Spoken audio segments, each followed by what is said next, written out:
I never thought anyone above my rank would ever learn my name. My name is Elias Ward, and for the past 11 months, I have worked as a junior translator aboard the Vessel of Endless Sky, the flagship of the Threnian Empire. The Threnians are tall, silver-skinned, and calm in a way that makes humans look loud and clumsy by comparison. They rule most of this part of the galaxy. Humanity, on the other hand, is new here. We are small. We are young. Most species in this part of space see us the way you might see a child who wandered into a room full of adults, speaking a language it does not understand. I was not chosen for this job because I was special. I was chosen because I could speak Threnian well enough not to embarrass my planet. That was the whole job. Do not embarrass Earth. Stay quiet. Translate the words. Do not add opinions. Do not draw attention. I followed those rules every single day. Until the evening, everything changed. It happened during a formal gathering in the Grand Hall of the vessel, a room so large that sound seemed to disappear into the ceiling before it ever reached your ears. Diplomats from a dozen species stood in small clusters, sipping drinks that shimmered like liquid starlight, speaking in low, polite voices. I stood near the back wall, as I always did, ready to translate if any human delegate needed help, though most nights no one even looked my way. That night, someone did. The princess of the Threnian Empire, whose name was Salith, crossed the entire hall. She did not walk the way most nobles walk, slow and careful, aware of every eye on them. She walked with purpose, the way someone walks when they have already decided where they are going and do not care who notices. She was walking toward me. I remember thinking at first that she must be heading somewhere behind me. There was no reason for the princess of an empire that spans 1,000 worlds to walk toward a low-ranking human translator standing near a wall, but she did not stop behind me. She stopped in front of me. The room went quiet, not completely quiet, but quiet enough that I could feel every conversation nearby pause, just slightly, just enough for people to look without looking. Princess Salith leaned close. Threnians do not usually stand this near to strangers. Their culture values distance, space, careful boundaries, but she leaned in, close enough that I could see the faint blue patterns along her temples catch the light, and she said the words that I will remember until the day I die. My mother is waiting for you. Then she straightened, turned, and walked away, as if she had not just shattered every rule I understood about how the universe worked. I forgot how to breathe. I want to explain what those words meant, because on Earth, they might sound simple. A mother wants to meet someone, that is all. But this was not a mother. This was the Empress Thavalara, ruler of the Threnian Empire, a leader so powerful that entire star systems bowed before her without ever meeting her in person. She did not summon junior translators. She did not summon anyone below the rank of ambassador, as far as I knew, and she certainly did not send her own daughter across a crowded hall to deliver the message herself. For a moment, I could not move. My mind raced through every possibility, and none of them were good. Had I said something wrong in a translation? Had I misused a word that meant something different in formal court language than it did in casual speech? Had Earth done something, somewhere, that I did not know about, and now I was going to be the one standing in a room, answering for it? I looked around for someone, anyone, who might tell me this was a mistake. No one did. Instead, 2 Threnian guards, tall and silent, stepped toward me and gestured for me to follow. I followed. The walk through the ship felt like it lasted forever. We passed through hallways with fewer and fewer people in them, first crowded ones near the Grand Hall, then quieter corridors reserved for staff, and finally hallways so empty and so still that our footsteps were the only sound. The lighting changed too, growing softer, more golden, the kind of light used in places meant only for the highest levels of the Empire. I tried to steady my breathing. I told myself that if this were truly about a punishment, they would have sent security, not the princess herself.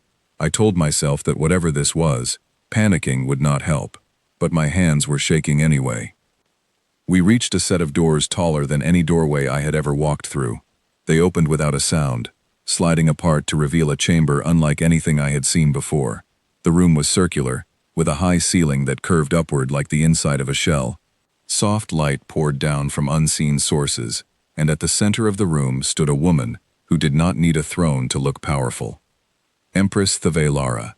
She was taller than her daughter, her silver skin marked with deep blue lines that seemed to shift slightly as she moved, like ink suspended in water.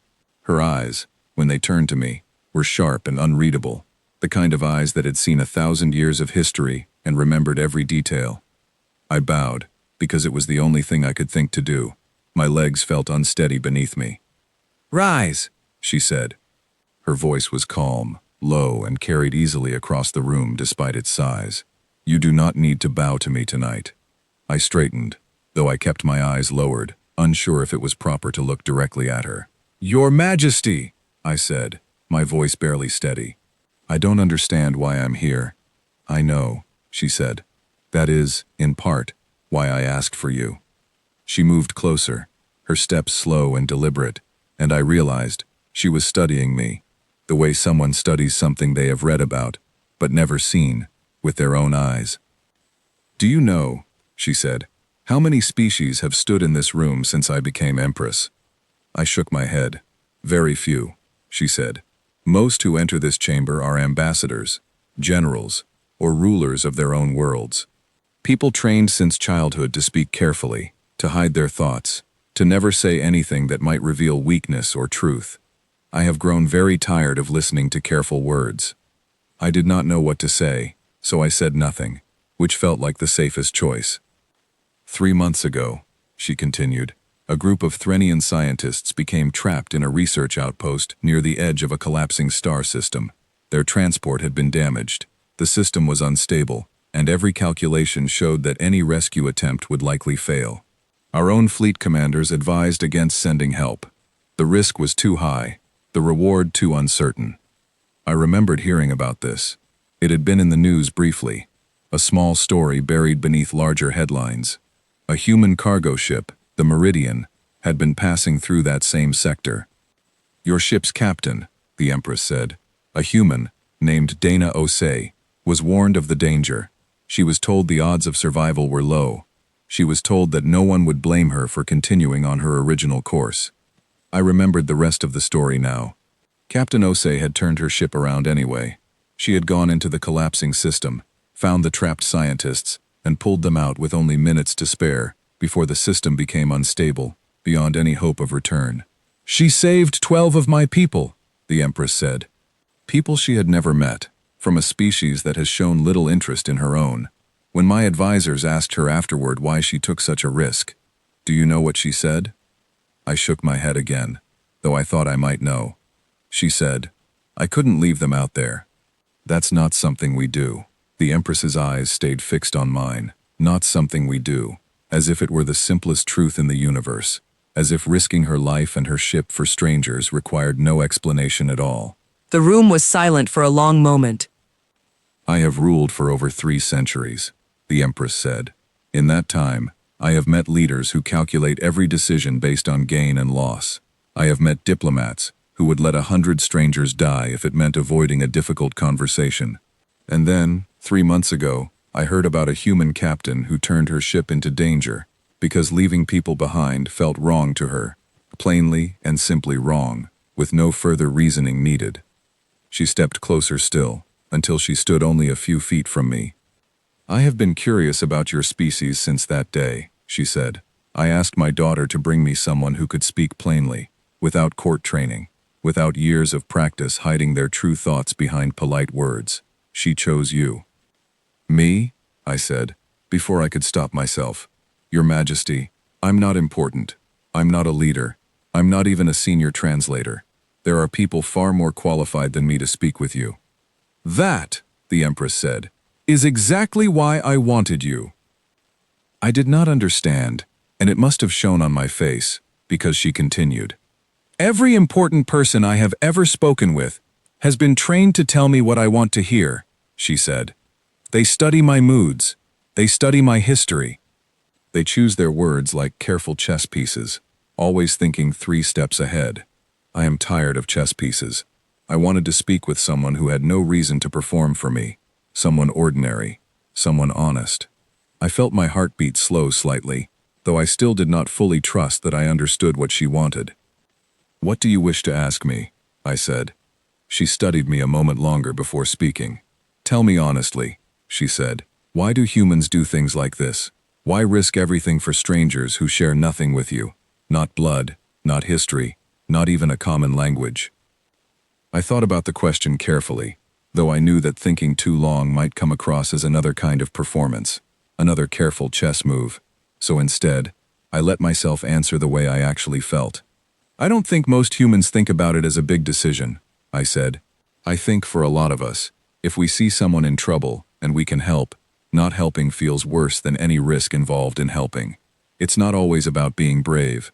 Sometimes it's just easier to live with the danger than to live with having done nothing. The Empress was quiet for a long moment, her expression unreadable.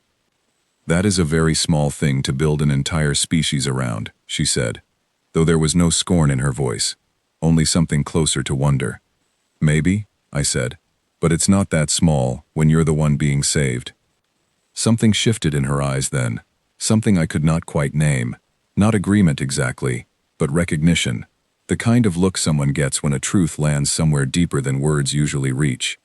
I have a request, she said after a moment. Not an order, a request. I straightened slightly. I'm listening. There is a diplomatic mission forming, she said, a dangerous one. We have received word of a species at the outer edge of the Empire's territory, a species that has never made contact with any of the great powers before. Every attempt at communication has failed. Every ambassador we have sent has returned with nothing, or has not returned at all. My stomach tightened at those last words. I do not wish to send another trained diplomat, she said. I do not wish to send someone who will approach this unknown species with calculations and careful strategies. I wish to send someone who will simply be honest with them, someone who will not overthink every word, but who will speak plainly, the way you have spoken with me tonight. I felt my throat go dry. Your Majesty, I'm not a diplomat. I've never led a mission. I don't even outrank most people on my own ship. I am not asking you to lead armies, she said. I am asking you to be yourself, to speak the way you just spoke to me. I believe that may succeed, where careful strategy has failed again and again. I stood there, stunned, trying to process what she was truly asking of me. Why me? I asked, finally. There are others like me, other humans who could do this. Perhaps, she said, but you are the one standing in front of me tonight. And I have learned, over 3 centuries, that sometimes the right choice is simply the one that presents itself, rather than the one you spend years searching for. I thought about Captain Osei, turning her ship toward danger without a long explanation, simply because leaving people behind felt wrong. I thought about how small I had always believed myself to be within this vast empire, how unimportant, how easily forgotten. And I realized, standing in that golden light, that perhaps being ordinary was not the same as being unimportant. I'll do it, I said, before I could talk myself out of it. I can't promise I'll succeed, but I'll be honest with them. That much I can promise. The Empress studied me for a long moment, and then, for the first time since I had entered the room, something like a smile crossed her face, small and quiet, but real. That, she said, is more than any of my trained diplomats have ever offered me. She turned slightly, gesturing toward the tall doors behind me. Rest tonight, she said. We will speak further tomorrow, and I will explain everything you need to know. But tonight, simply rest. You have already given me more than I expected. I bowed again, this time with less fear and more understanding of what had just happened, and I made my way back through the long, quiet hallways toward my small quarters near the lower decks. I did not sleep much that night. My mind kept replaying the moment the princess had leaned close and spoken those 6 words that had changed the direction of my life. I kept thinking about how, only hours earlier, I had been standing quietly against a wall, certain that no one in that grand hall would ever notice me. Now an empress had asked for my honesty, not my rank, not my training, not my careful words, just my honesty.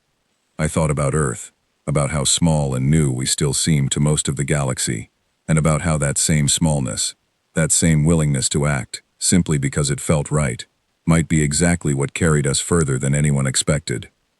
I did not know, that night, whether the mission ahead would succeed. I did not know whether I was truly capable of what the Empress believed I could do. But I knew one thing clearly. as I finally closed my eyes to sleep. I would not stand quietly against the wall again,